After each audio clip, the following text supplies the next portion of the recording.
I welcome you for today's session. Our subject is science part 1 and our topic is metallurgy. Right, today we are going to see about methods of prevention of corrosion. Now before starting today's point, just I will revise what we have seen in the last session. We have seen some of the points about electrolytic reduction of alumina. Right, in that we have seen extraction of moderately reactive metals, then extraction of less reactive metals. We have seen the definitions, right, of both that. Then we have seen what is the meaning of roasting, calcination, and some of the equations.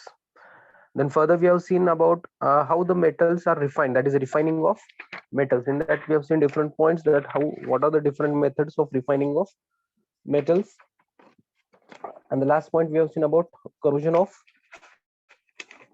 metals, that how the metals are corroded.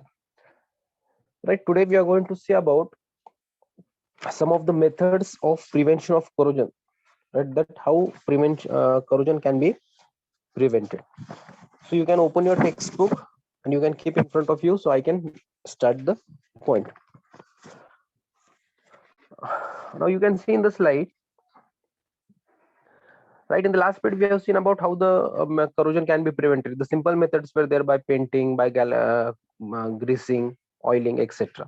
Now today we are going to see more methods about prevention of corrosion.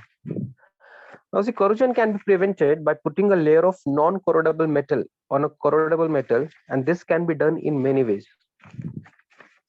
Now in that different methods are there. Just I will repeat the names. The first one is galvanizing, then tinning, electroplating, alloying, anodization, right? So 5 methods are there. One by one we are going to see about each one in details. Now the first one is galvanizing. Now see what is done in this method. A thin layer of zinc is applied to prevent corrosion of iron or steel.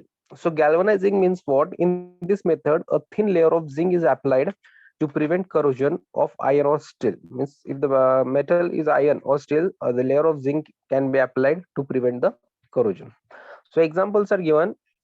First example is shining iron nails. Second one is pins. Right. So these are the two examples in which the layer of zinc is applied. So iron nails, it is in iron, and pins, it is in steel. So the layer of zinc can be given and the corrosion can be prevented. Now in this method, corrosion of zinc occurs first because zinc is more electropositive than iron. So remember this, in this method what happens, already the coating of zinc is given, so corrosion of zinc occurs first because zinc is more electropositive than iron.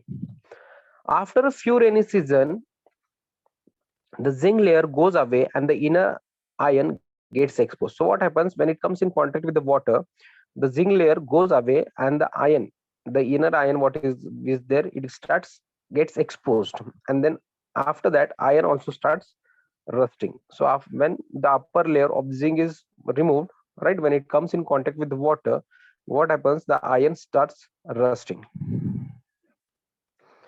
Now see, you can see the one figure is given, right? So this is what galvanizing process, right? Last time also we have seen, today just we'll revise once again what are this. So in front of you the figure is given on page number 107.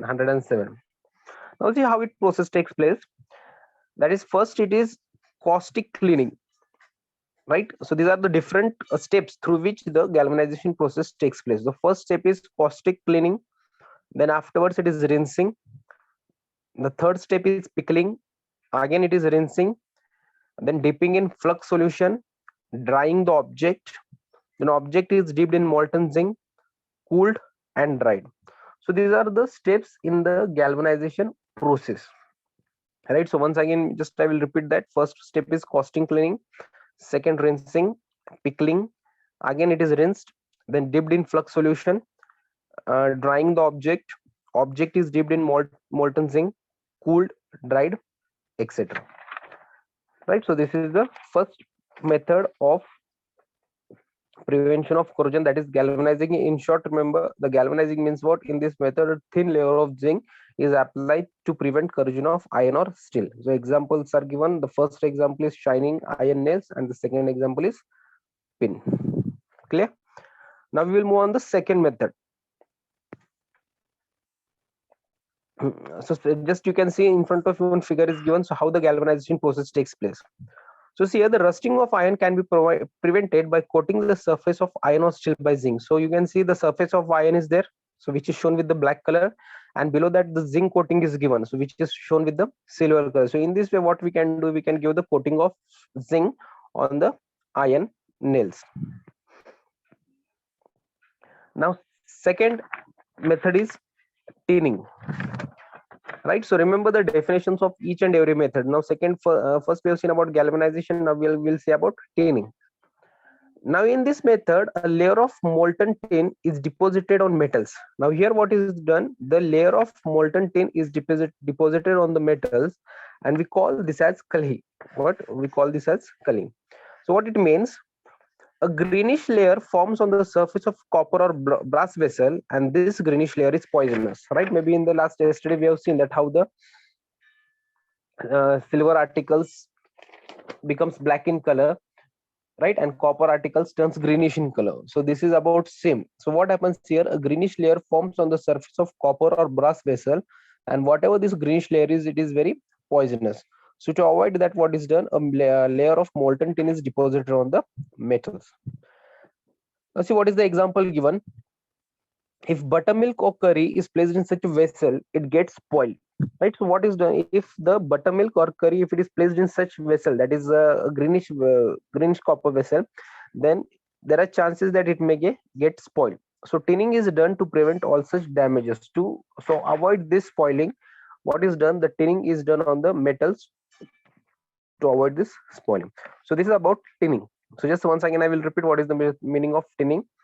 In this method, a layer of molten tin is deposited on metals, and we call this as kali, right? So remember this. So what happens here, a greenish layer forms on the surface of copper or brass vessel, right? In the last bit also we have seen that how the copper and brass vessel turns greenish in color, okay? And this greenish layer is poisonous, and if buttermilk or curry is placed in such a vessel, it gets spoiled, and tinning is done to prevent all such damages. So this is about second method of prevention of corrosion. Right, now the same thing is shown in the form of picture, just see that. Now so tinning is another method is used to prevent corrosion. So you can see that a vessel is shown, right? A copper vessel is there, and inside you can see a layer of tin is given. So that is called, what we call it as, we call it as kali. And on the right hand side you can see the buttermilk gets spoiled. So if it is greenish coating, if it is there, clear, then there are chances that it may get spoiled. But if it is tin, so left hand side it is not tin, but on the right hand side whatever the vessel is given in which buttermilk is there, so that vessel is tin, so therefore the buttermilk will not spoil. But if you are keeping the buttermilk on the left hand side, in left hand side vessel, there are chances that it may get spoiled. So it is shown with the help of picture. Now see what is the third method. The third method of prevention of corrosion is anodization, right? Remember this question carries 5 marks, because the question can come, write a short note on methods of prevention of corrosion, right? So you can write all the 5 methods, and you can write down the definition and each example. Now see what is the third method. In this method, metals like copper, aluminum are coated with a thin and strong layer of the oxides by means of electrolysis. Right? In the last part also we have seen what is the meaning of electrolysis. So here also the same thing is given. So in this method, what happens? The metals like copper, aluminum are coated with a thin and strong layer of their oxide. Means what? Copper is coated with copper oxide, and aluminum is coated with aluminum oxide by the process of electrolysis. Now, for this purpose, the copper or aluminum article is used as an anode, right? So what happens here? You can see in the figure on the right hand side. So here, copper or aluminum article it used as an anode. As this oxide layer is strong and uniform all over the surfaces, it is useful for the prevention of the corrosion of metals. So whatever the oxide layers are formed, means for example, copper will form copper oxide and aluminum will be forming aluminum oxide. So whatever these oxide layers are there, they will be strong and uniform all over the surfaces, and it is useful for the prevention of corrosion of metal. So in this way, the anodization method is done. And here mostly which process is carried out? Electrolysis, means corresponding oxides are used to prevent the corrosion. Now here one example is given, just we'll go through that example. When aluminum is anodized, the thin layer of aluminum oxide is formed, right? As we have seen earlier, aluminum is anodized, a thin layer of aluminum oxide is formed. And similarly, if you're using the copper, then what will happen? A thin layer of copper oxide will be formed. Now it obstructs the contact of the aluminum with oxygen. It obstructs the contact of the aluminum with oxygen and water, and this prevents further oxidation. So what happens? Because of this aluminum oxide, there will be no contact of aluminum with oxygen and water, and therefore the rusting will be stopped, and this prevents further oxidation. This protection can be further increased by making the oxide layer thicker during the anodization. So the same method can be repeated again, and whatever the layer is there of aluminum oxide, it can be made thicker, and the prevention of corrosion can be stopped, right? So this is about anodization. So on right hand side the figure is given, so if you can draw that, it is very good. So what is the anodization? In this method, metals like copper, aluminum are coated with a thin and strong layer of their oxide by means of electrolysis. For this, copper or aluminum article is used as an anode. As this oxide layer is strong and uniform all over the surfaces, it is useful for the prevention of corrosion of the metals. For example, when aluminum is anodized, the thin layer of aluminum oxide is formed. So what it does, it obstructs the contact of aluminum with oxygen and water, and this prevents further oxidation. And this protection can be further increased by making the oxide layer more thicker and thicker during the anodization. So in this way, the anodization process takes place. So this is the third method of prevention of corrosion. The first one was galvanizing, second one was staining, third one is anodization. Now we will move on the next method, that is electroplating.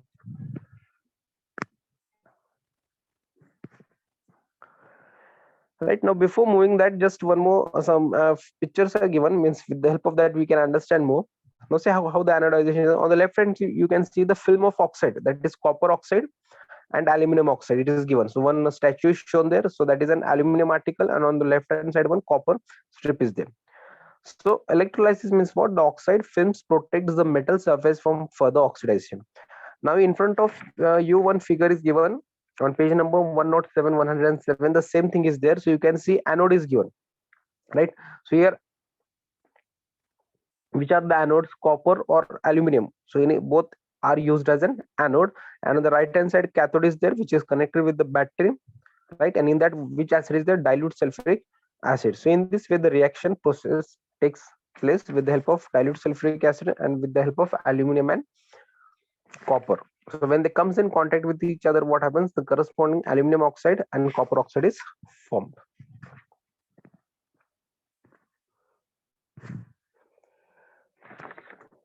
Now the fourth method is electroplating. In this method, a less reactive metal is coated on a more reactive metal by electrolysis. So here also the electrolysis process takes place, but here what happens? The less reactive metal is coated on a more reactive metal. So we'll see one example. Now silver plated spoons, gold plated ornaments are the examples of electroplating. So the two examples are given. The silver plated spoons, right? So whichever we are using at our home, right? And the second one is gold plated ornaments, right? So they all are what? They all are examples of electroplating. So here what happens? They looks like a gold, but actually they will be not a gold, right? For example, our spoons, it is not, they are silver, but because they are not silver, but it look like they are silver, so they are silver plated spoons, and the gold plated ornaments are the examples of electroplating. Now here also on the right hand side the figure is given. Now here metal surface is placed by another metal by the process of electrolysis. Now less reactive metals, on the right hand side it is given, the one is less reactive metal and the other one is more reactive metal, that is silver nitrate is less reactive.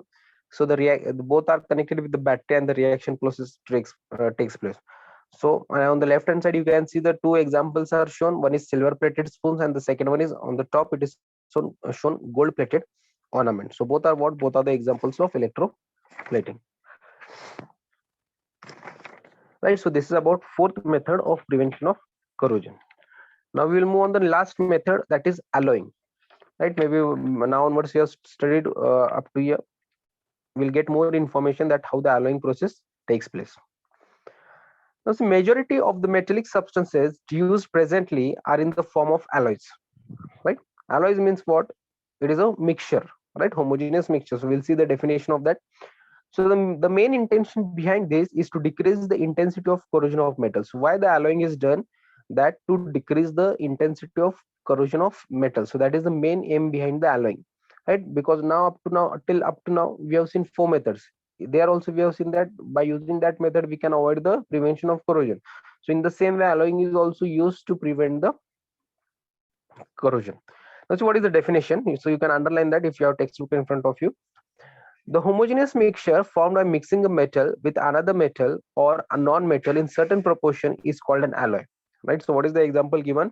The homogeneous mixture formed by mixing a metal with other metal or non-metal in certain proportion is called an alloy. So underline that and by it, because the question define alloy. So such type of question also can come for the exam. So the homogeneous mixture formed by mixing a metal with other metals or non-metals in certain proportion is called an alloy, right? Now we'll see some examples. Now see what is the first example. Bronze is an alloy formed from 90% copper and 10% tin. So write down this example separately and study it, because it can come for even for the filling the blanks, or we can sorry MCQs. It can come also for MCQs or compare. So such or for the match the following, such type of questions can be asked. So what is the first example? Bronze is an alloy formed from 90% copper and 10% tin. Means whatever the bronze is there, right? If it is an alloy of what, means it is composed of 90% copper and 10% of tin. Bronze statues do not get affected by sun and rain, right? So what is given? The bronze statues, it does not get affected by the sun and rain because it consists of 90% copper and 10% tin. So this is the first example. Then second example, stainless steel does not get stains with air or water and also does not rust, right? So second example is about stainless steel does not get stains with air or water and also does not rust. So stainless steel is an alloy made from 74% iron, 18% chromium and 8% carbon. So underline that and write it somewhere that what stainless steel, it is an alloy made up of 74% iron, 18% chromium and 8% carbon, right? So stainless steel does not get stains with air or water and also does not rust because it is an alloy made up of 74% iron, 18% chromium and 8% carbon. So in total it will be 100%. In recent times, various types of alloys are used for minting coins also. So whatever the coins we are using, right? So that is also what it is also and made up of an alloys, right? They are not actually silver, but it is looks like it is a silver. So this is about what second example. So once again we'll see what is the meaning of alloy. Just we'll go through the definition. Alloy means what? The homogeneous mixture formed by mixing a metal with other metals or non-metals in certain proportion is called an alloy. So example is what? Bronze is an alloy formed from 90% copper and 10% tin. And second example is stainless steel is an alloy of 74% iron, 18% chromium and 8% carbon.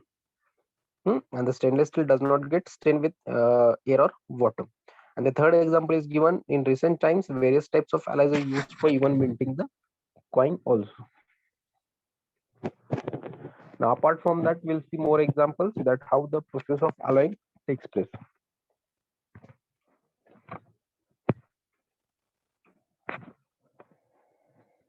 See now, we will see more examples. Now, alloying is another method that is used to prevent corrosion. So one example already we have seen that stainless steel is an alloy of 74% iron, 18% chromium and 8% carbon. So same example is repeated. Now just we'll see more on the second example. Now see, alloying is another method that is used to prevent corrosion. Stainless steel does not get stained with air or water and it does not rust. So alloying is Now second method is your bronze, right? So bronze is what? It is an alloy of 90% copper and 10% tin. So these two examples already we have seen that bronze is an alloy of 90% copper and 10% tin. Now this, now whatever the example comes, write and keep somewhere, because more examples we are going to study about. Now stainless steel, it is an alloy of 82% iron, 80% copper. So on the right hand side, just you can see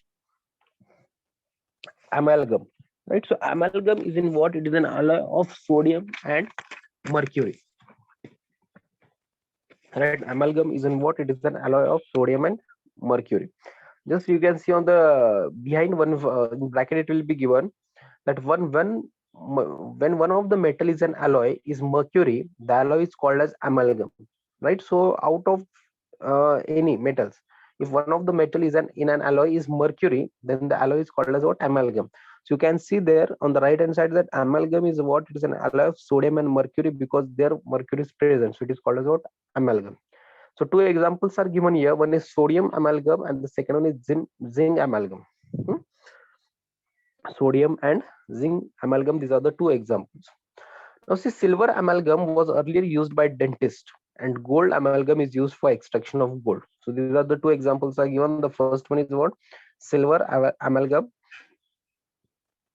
was earlier used by the dentist, and gold amalgam is used for the extraction of gold.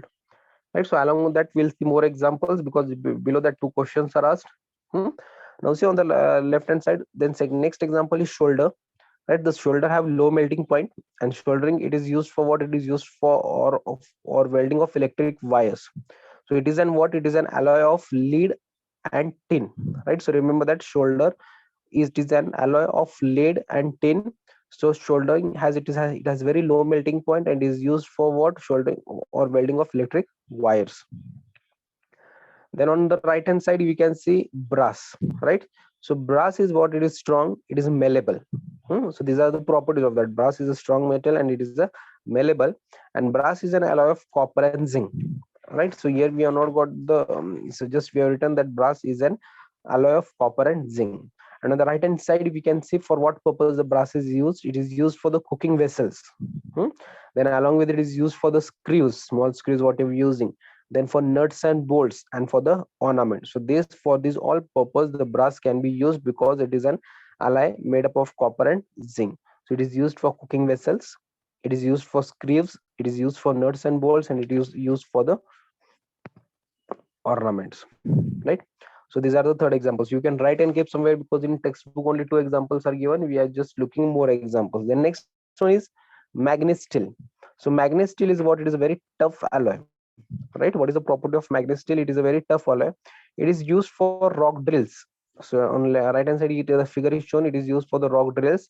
And the manganese steel, it is an alloy of manganese and iron, right? Here we have not got the components, but we can see that manganese steel, it is an alloy of manganese and iron. It is a very tough alloy and it is used for the purpose of rock drills, means for the cutting. Then next example is tungsten steel. So don't confuse between the stainless steel and tungsten steel. Now here in earlier we have seen example of stainless steel. Now here we are just looking at the example of tungsten steel. Tungsten steel is also a very, it is an hard alloy, right? Now it is for what purpose it is used? It is used for the high speed cutting tools, right? So this can be used for the cutting tools. So tungsten steel, it is an alloy of iron, tungsten, and carbon. So here three components are there. It means it is a mixture of, or it is iron, tungsten, and carbon, right? So this means this is the fifth example. Now next example is duralumin, right? So write and keep, because in textbook these examples are not given. The next example is about duralumin. Now this is also what? It is light in weight and strong, right? Duralumin is what? It is very light in weight and it is very strong. And for what purpose it is used? It is used in a for pressure cooker and for the aircraft. Then stainless steel, already we have seen, it is a mixture of 18% iron, 18% chromium, and is used for the minting of coins, right? So these are what? These are some of the examples of alloys, right? Because you can see at last two questions are asked: what are the various alloys used in daily life and what are those used? And the second question are: what are the properties that the alloy used for minting coins should have, right? Those same two questions answer you will get in this slides, in this ppts. Right. So this is about what methods of prevention of corrosion. So right, total 5 methods we have seen. And just once again, I will repeat all the methods. Right, the first, as we in the last period, we have seen that how the prevention of corrosion takes place. The simple methods we have seen. Today we have seen more about that. So just I will revise it. The first method was galvanizing. Second method was stirring. Then third is anodizing. Then fourth method is electroplating, and the last method is alloying. Right. So first in galvanization, what we have seen that a layer of zinc is applied to prevent corrosion of iron or steel. So that process is called as what? It is called as galvanization. So here two examples we have seen. The first example is shining iron nails, and the second example is pin. Right. So in this method, what happens? Corrosion of zinc occurs first, then the corrosion of metal takes place. Why? Because zinc is more electropositive than iron, and after a few rainy seasons, what happens? Zinc gets exposed, and inner layer, that is gets iron gets exposed, and the iron starts rusting. So this process, galvanizing process, takes place through different steps. So the steps are caustic cleaning, this then rinsing, then again pickling, rinsing, then dipping in flux solution, drying the object is dipped in the molten zinc, cooled and dried. So these are the different steps through which the galvanization process takes place. Right.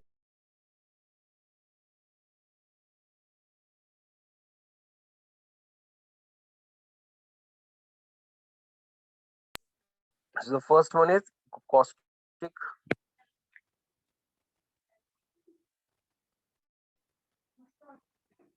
So the first one is caustic cleaning, rinsing, pickling, again rinsing, dipping in flux solution, drying the object.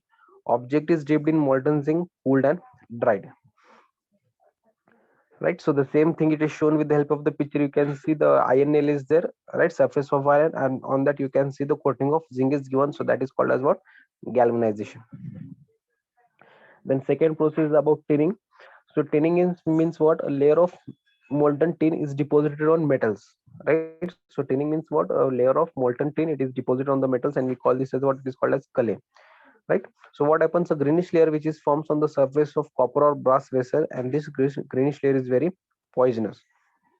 So that is why the coating is required. And now if the same thing, if the buttermilk or curry is placed in this vessel, they are get spoiled, and therefore the tin is done to prevent the such damages. So you can see it is also shown with the help of the picture. On the left hand side you can see a layer of tin, that is clay. And on the right hand side you can see two vessels are there in that, which is on the left hand side, that is not what we can say, that is not tinned, right? So you can see same as this. So greenish coating is there, but on the right hand side you can see the silver, it is tinned. Then there the buttermilk is kept, so therefore it will not damage. So this is the second method of, that is tinning. Then third method what we have seen is anodization. So anodization means what?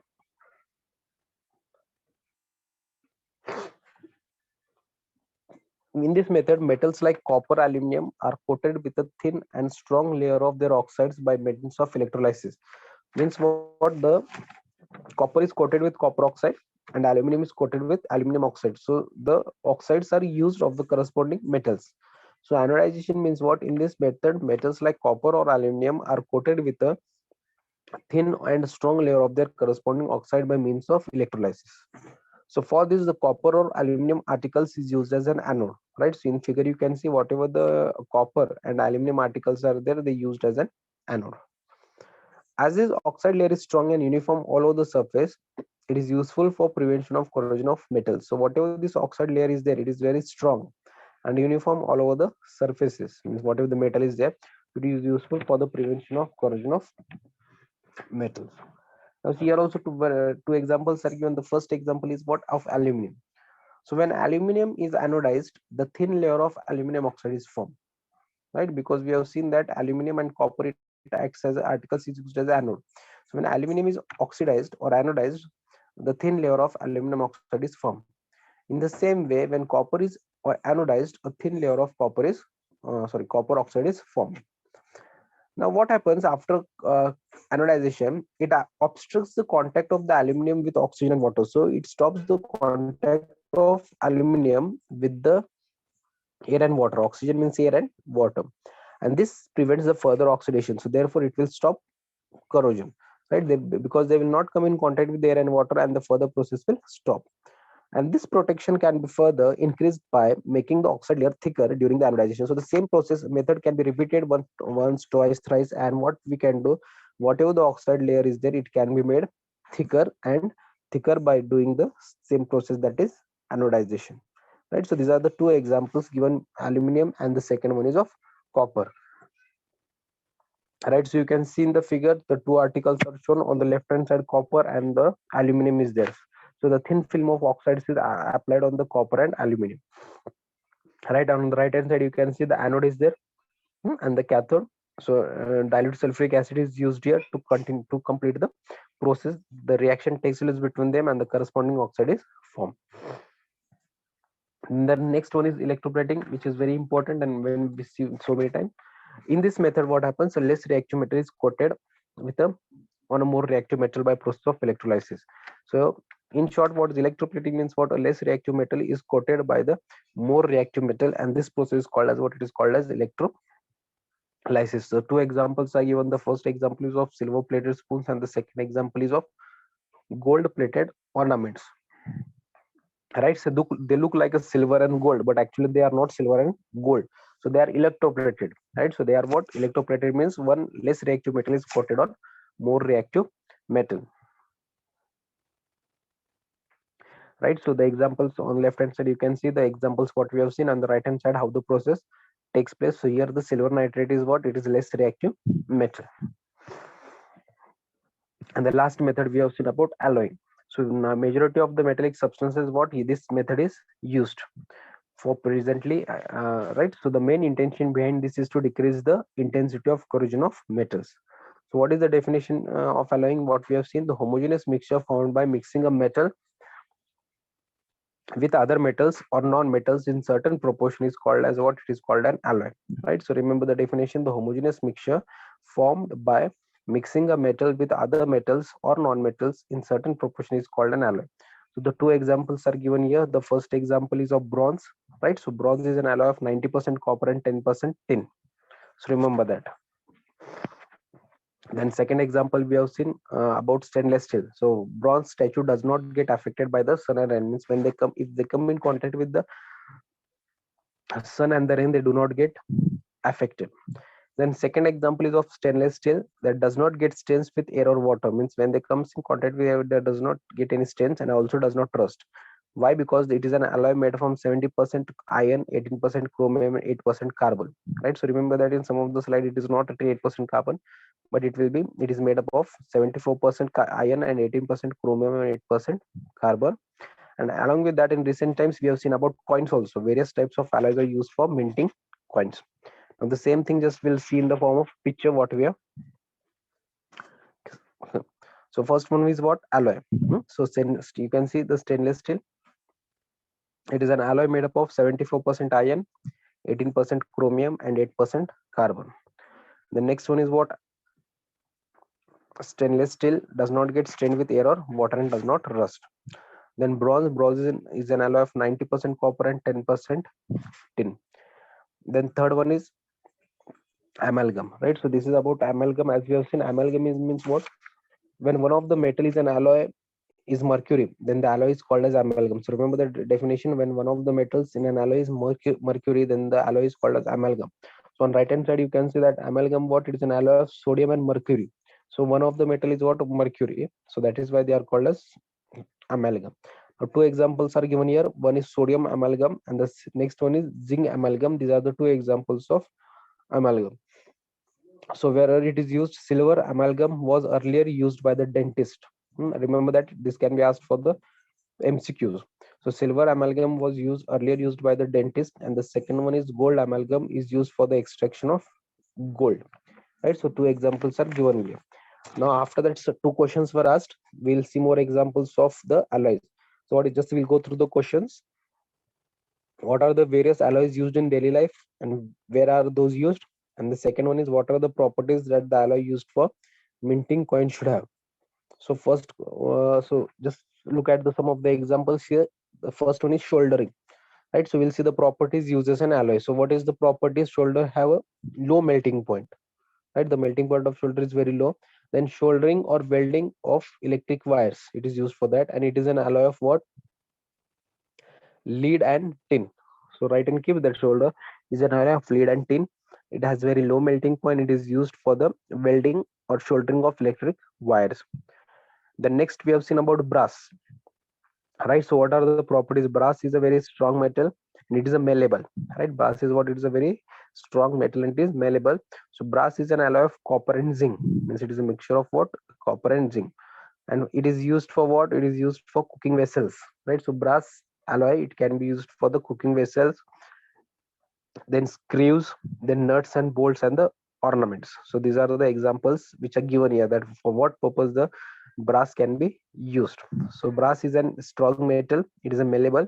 Brass is an alloy of copper and zinc, and it is used for the cooking vessels, screws, nuts and bolts, and the ornaments. In the same way, the next example is of magnet steel. So remember that first one was stainless steel. Now here it is a magnet steel. So magnet steel is also very tough alloy, very hard. It is used for the cutting rock drills.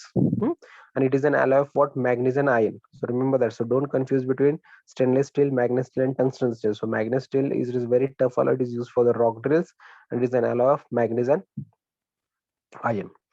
The next one is an alloy. Next example is of tungsten steel, right? Tungsten steel is also what? It is also a very hard alloy. Tough and hard both are same. It is very hard alloy. So where it is used? It is used for the high speed cutting tools. So what it is, it can be used for the cutting tools, and it is a mixture, or it is an alloy of iron, tungsten, and carbon, right? So manganese steel is an alloy of manganese and iron, and tungsten steel is of iron. It is an alloy of iron, tungsten, and carbon,